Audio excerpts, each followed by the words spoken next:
हे हमें आनंदे रहबैयो बम भोला के दरबार हमें आनंदे रहबैयो। बोलो शंकर भगवान की जय। महादेव के दरबार में आनंद रहने तो खुशी के बात है। भक्त कहे छथिन महादेव से, हे सदाशिव, हे अंतर्यामी, हे तीन लोक के मालिक, हमें आनंदे रहबैयो बम भोला के दरबार हम आनंदे रहबैयो। हमें आनंदे रहबैयो बम भोला के दरबार हम आनंदे रहबैयो।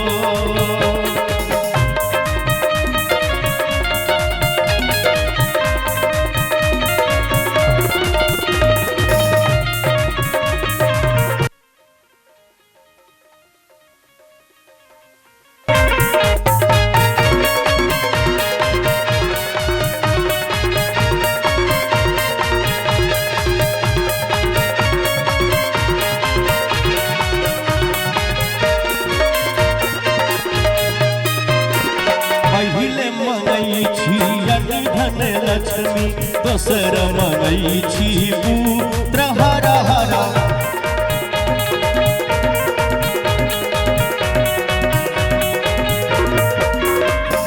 पहिले मंगई छी धन लक्ष्मी दोसर मंगई छी तेसर मंगई छी निर्मल काया। तेसर मंगई छी निर्मल काया। चारि रूप हम आनंदे रहबैयो। हमें आनंदे रहबैयो बम भोला के दरबार हम आनंदे रहबैयो।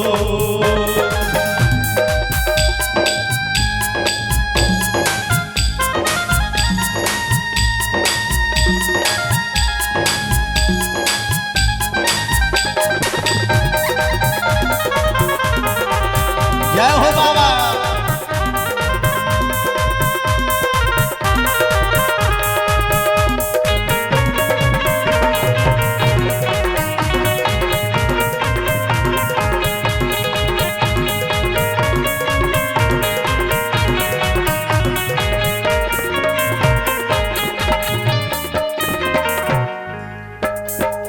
कथिले मंगलो वन धन लक्ष्मी, कथिले मंगलो पुत्र हरा हरा।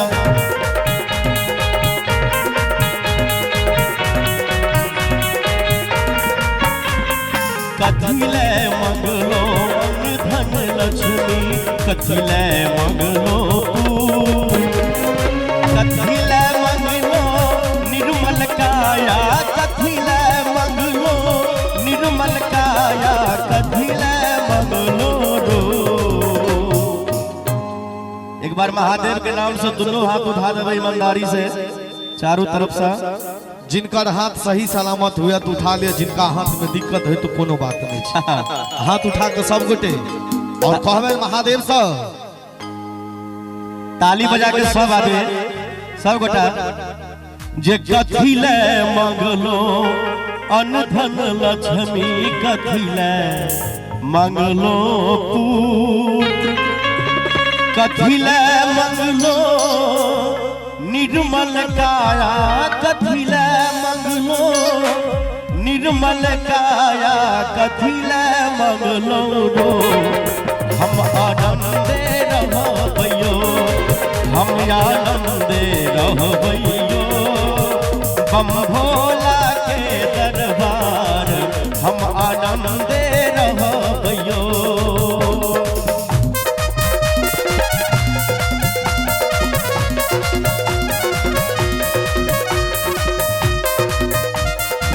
बम भोले।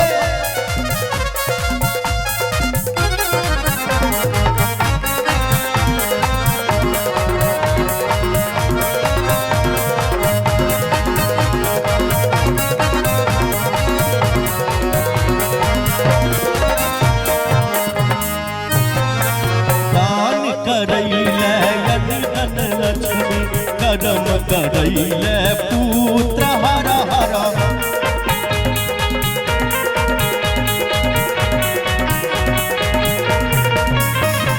दान करैले यनिधन लक्ष्मी करम करैले पुत्र धर्म करैले निर्मल काया धर्म करैले निर्मल काया देखबैले स्वरूप हम आनंदे रहबैयो हम आनंदे रहबैयो हम भोला के दरबार हम आनंदे रहबैयो बाबा भोला के